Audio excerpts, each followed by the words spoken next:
তোমায় বিরক্ত করব না, তুমি নিজের খেয়াল রেখো, বেশি চাপ নিও না। এই বোকামিটার মধ্যে তো কিছু আছেই, আমার সব কথা শোনে।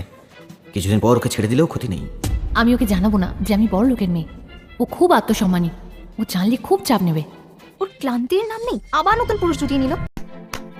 পরের মাসে দেশের সবচেয়ে ধনী ব্যক্তি মিস ওয়াল্টারের জন্য জন্মদিনের পার্টির আয়োজন করেছেন। তখন দেশের সমস্ত গণ্যমান্য ব্যক্তিরা আসবেন। আমাদের ডিপার্টমেন্টের কাজ হলো তাদের গয়নার ডিজাইন করা। ওনার বাবা তো ওনাকে খুব ভালোবাসেন। আমার বাবা তো ছোট জিনিস নিয়েও বাড়াবাড়ি করতে ভালোবাসেন। উফ, কিসে যেন একটা বাজে গন্ধ আসছে। আর কিসের, শাকচুন্নি এসেছে তাই। কার কথা বলছো? তোমার মতো একটা নির্লজ্জ মেয়ের কথা বলছি, যে কিনা একটা বয়স্ক লোকের সাথে জুটেছে। সত্যি একটু ঘৃণা করে না?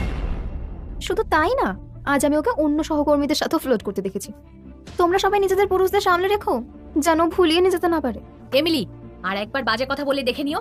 ওনার সাথে এভাবে কথা বলার সাহস কি করে হয়? উনি কিন্তু তোমাকে তাড়িয়ে দিতে পারেন। Miss Emily